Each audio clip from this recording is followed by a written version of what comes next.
চলে এলাম আমার একটা অ্যানাদার নিউ ব্লগ নিয়ে। কি বুঝছেন?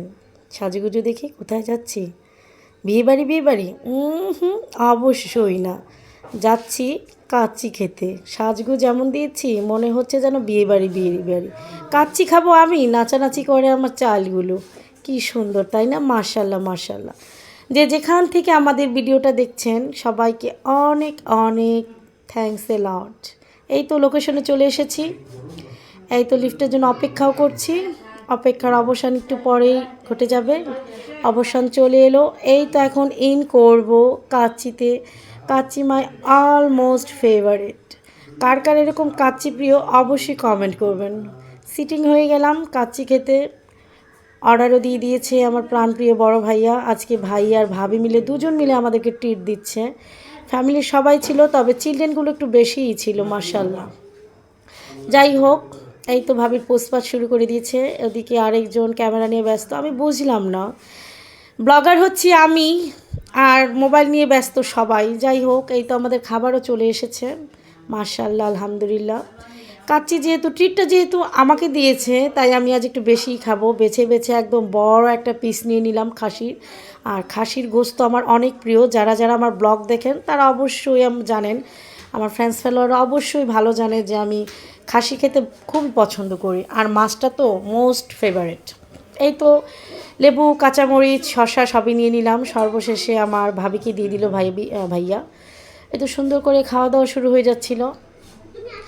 আর আমি আলু খাই না, যেহেতু ডায়েটে আছি, তাই আমার ননদিনীর প্লেটের থেকে ভাবি আলুটা নিয়ে নিল। আর বলছিল ভাবি যেটা কী পিস নিলেন, এটার মধ্যে তো কোনো গোস্ত নাই। পরে বললাম যে আমি তো মনে করছি অনেক বড় পিস।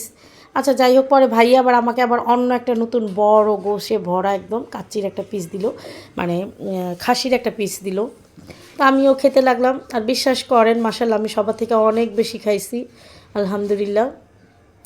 খাওয়ার জ্বালায় ভিডিওটাও ঠিকমতো করতে পারছিলাম না, যতটুকুই করছি। ভাবি আবার একটু হেল্প করছে আমাকে, আমার বড় মেয়েও হেল্প করছে।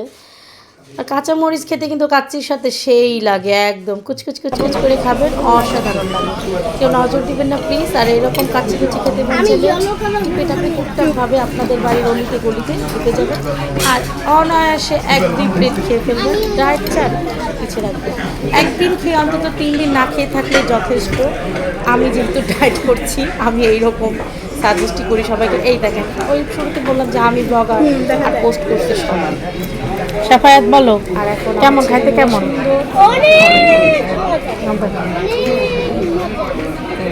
লালটা টিপ দাও। মাশাআল্লাহ ওদের রিভিউ অনেক সুন্দর।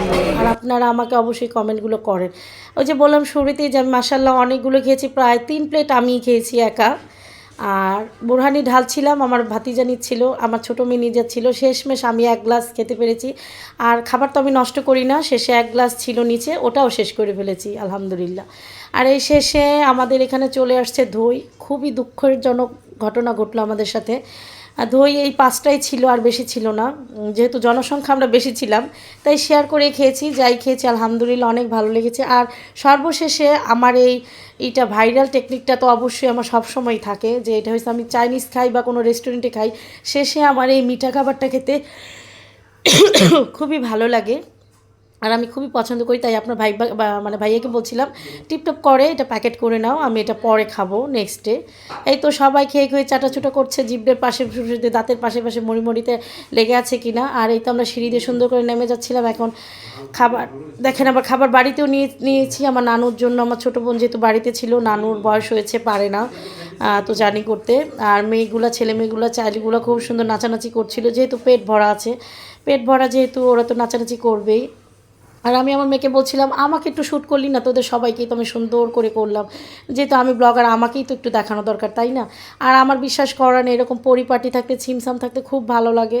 কিন্তু অনেক কিছু ডায়েট চাটে আমি অ্যাড করছি, কিছুতেই আমি পারছিলাম না। যাই হোক, আমি এখন বাসায় চলে আসছি। দেখা গেল বাড়িতে এসে দেখলাম কাচ্চির সাথে আমি লিপস্টিকও খেয়েছি। আল্লাহ হাফেজ।